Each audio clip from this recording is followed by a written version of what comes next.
Lagos, la plus grande ville d'Afrique. 12 millions d'habitants, souvent pauvres. Mais au milieu du chaos, Chioma, une très riche productrice, se rend avec son chauffeur à un tournage de film. Nous sommes en plein cœur de Nollywood, contraction de Nigeria et Hollywood. On arrive sur le tournage d'une scène de film de Chioma Onyenwe. C'est la productrice et réalisatrice. Nollywood, c'est vraiment un cinéma à part, dans le sens où il parle de nous. Et même si notre cinéma devient de plus en plus glamour, c'est toujours le glamour africain. La scène du jour est classique. Vas-y, fais-le. Ok, regarde-moi. Une piscine et deux jeunes femmes qui parlent d'amour en buvant du vin. C'est juste que... il ne me dit rien, il est si renfermé. Est-ce que tu lui en as parlé? Oui, je l'ai fait. Qu'est-ce qu'il a dit? Que je devais lui laisser du temps. Nollywood, c'est l'anti-Boko Haram par excellence. Non, attends. Stop, calme-toi. Voilà pourquoi nous faisons ça, pour raconter nos histoires. Que ce ne soit pas toujours la même rengaine. Raconter nos histoires et échapper aux clichés de Boko Haram et de la violence, dont on parle à propos du Nigeria, du Kenya et du Moyen-Orient. Car même dans ce contexte, il y a de la joie, des rires, de la musique, de la danse et de l'amour. C'est pourquoi on essaye de montrer la réalité telle qu'elle est dans toutes ses dimensions. C'est Lagos, on est toujours au Nigeria. Il y a de la violence dans certains endroits, mais même au milieu de la violence, il y a des relations amoureuses et amicales.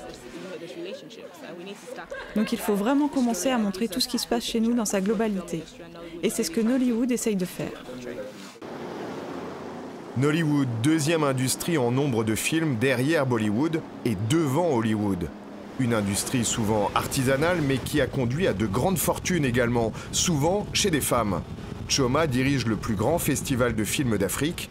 Elle vit dans les beaux quartiers de la Lagune et elle a son explication au phénomène. Le Nigeria est un pays fantastique. Alors les hommes se sont bousculés pour se placer à des postes au gouvernement. Là où il y a du pétrole et où ils sont les chefs. Ils nous ont tenus à l'écart du pouvoir. Et pendant qu'ils se sont épanouis dans la politique, on s'est demandé comment faire du commerce, des films, de la mode. Et le temps que les hommes se réveillent, on avait fait main basse sur tout le secteur. On est allé très loin dans tous ces business. Et tout cela nous appartient, c'est à nous maintenant. Du coup, Nollywood commence à produire des mégastars, souvent féminines. C'est le cas de Kehinde. Comment ça va aujourd'hui? Super bien. On fait le maquillage dans quel style? Eh bien, quelque chose de simple. Kehinde, je peux prendre une photo s'il vous plaît? Oui, bien sûr. Kehinde s'est fait connaître grâce aux Desperate Housewives nigérians. Affection. Deception. Les réseaux sociaux font le reste. Vous savez, ce sont des célébrités. Alors tout le monde focalise sur elles. Donc elles font très attention à leur apparence. Elles ne veulent pas avoir l'air négligé. Elle interprète si bien ses rôles. Je suis une fan, vous n'imaginez même pas. Je ne fais pas de bruit sur Instagram, mais je suis quand même une sacrée fan. T'es une fan fantôme. Oui, c'est ça, une fan fantôme. C'est très important pour une célébrité d'être présente sur les réseaux sociaux. Pour les fans qui ne partagent pas ta vie quotidienne. Et voilà, je peux poster ça de suite sur les réseaux.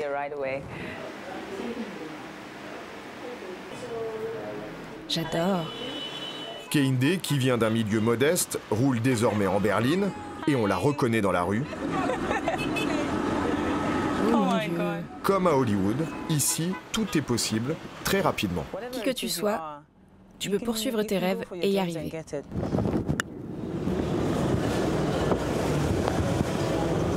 Et dans ce pays réputé pour son insécurité liée aux violences islamistes, les comédiens font partie des rares personnages publics à fédérer tout le monde. Est-ce que je peux faire une photo avec vous? Voici mon bébé. Comment vas-tu? Comment tu t'appelles? Myriam. Le succès de Nollywood est tel que des actrices comme Kehinde commencent à jouer dans de très grosses productions, comme October One. Nigeria, we ready. 3 millions de dollars de budget, ce qui est énorme pour le Nigeria, et un réalisateur connu partout dans le monde. C'est un prix qui m'a été décerné à New York. Et ça, c'est l'Afro Hollywood Awards, à Londres. Ma cible en tant que marché, ça n'était pas le Nigeria. Ma cible, c'était de faire un film que n'importe qui au monde pourrait regarder et aurait envie de regarder. De manière plus générale, beaucoup de jeunes réalisateurs au Nigeria, et même les plus vieux, se rendent compte que si tu améliores la qualité et que l'histoire est bonne, alors tu auras plus de chances de percer à l'international.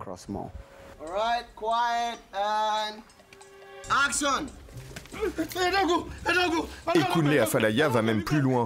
Il est persuadé que Nollywood deviendra bientôt un modèle et un pôle d'attraction pour l'Amérique.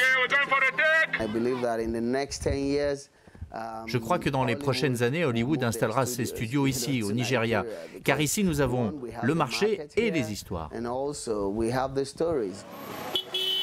Mais tout le monde n'a pas les moyens de Kunle Afalaya et la plupart des 2000 films tournés chaque année se font à la sauvette, dans la rue, avec les moyens du bord. Ce type, c'est un bourgeois, il a la peau douce. Ok mec, mais c'est quoi ton plan alors? Coupé. Magnifique, magnifique. Je vais juste prendre ça. Ce réalisateur rentre d'un stage aux États-Unis. Aujourd'hui, il tourne ce film dans un bidonville bénévolement. Ok, scène suivante. Quand je tournais aux États-Unis, je me suis assis sur ma chaise de réalisateur et je me suis aperçu qu'il y avait un câble qui traînait devant moi. Donc pour éviter de trébucher, je l'ai juste attrapé. Et là, les techniciens sont arrivés en criant « Chef, chef, ce n'est pas ton travail !» Je ne veux pas perdre le mien. Juste pour un câble. Mais ici, j'aide mon caméraman à porter la caméra. Tu vois comment on fait ici. Personne n'a l'impression qu'on l'insulte ou qu'on abuse de lui. Et j'ai même mon assistant réalisateur. Ici, pas de costume, on retourne les t-shirts entre deux scènes. Et c'est possible de changer de costume? Et il faut que je fournisse les costumes moi-même. Et là, je retourne mon t-shirt.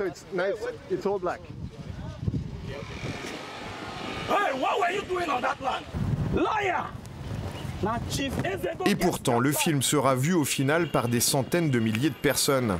Ils l'achèteront sur des DVD vendus dans la rue. Ils ne sont pas chers. L'État nigérian verse de l'argent aux distributeurs, car le cinéma fait baisser le niveau d'analphabétisme. Et puis, il y a la méthode moderne. Iroko est la grande plateforme de diffusion, 8000 films en catalogue, le Netflix africain. Mais au-delà de ça, Iroko donne des coups de main aux producteurs. C'est le cas de OK.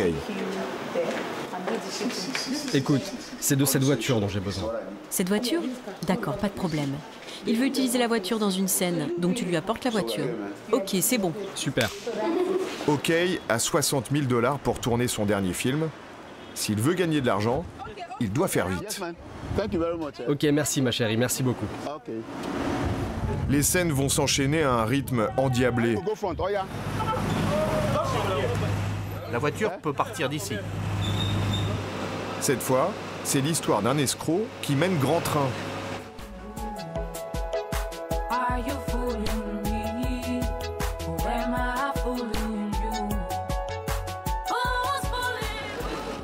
Un autre grand classique du cinéma nigérian.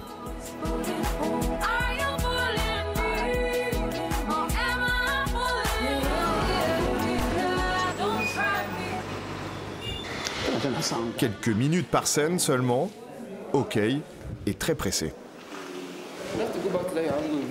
Et s'il vous plaît, faites vite. Hein. Ok, on y va. 3, 2, 1, action. Bonjour, monsieur Heineken. Laissez-moi vous dire quelque chose. À cause de ce retard, vous allez payer 25% supplémentaire. Merci, merci. Coupé.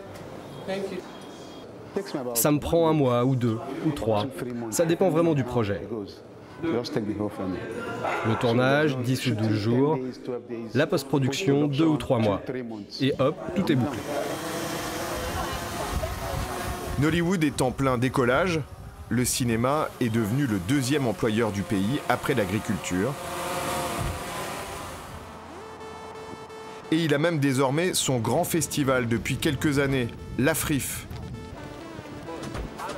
Au milieu d'une sécurité sur les dents, des dizaines de stars affluent, 10 000 spectateurs cette année et 180 films présentés. Pas grand-chose à envier aux autres grands festivals de cinéma dans le monde. On y retrouve également l'actrice Kehinde et Kunle Afalaya, le réalisateur vedette. Pour moi, c'est comme les Oscars, comme le Festival de Cannes, où sont projetés des films du monde entier. On pourrait se croire à Hollywood ou à Tokyo, quelque part dans un pays développé. Personnellement, je crois fermement que l'Afrique est là. L'Afrique est la prochaine grosse révélation. Bonsoir et bienvenue. L'AFRIF n'est-il pas merveilleux? L'AFRIF n'est-il pas magnifique? Je veux tous vous entendre, j'adore l'AFRIF. Nollywood reste moins puissant, bien sûr, que le cinéma américain ou indien, mais il réunit malgré tout 150 millions de fidèles chaque année qui achètent et qui regardent les films. Bref, Nollywood n'est qu'au début de sa conquête.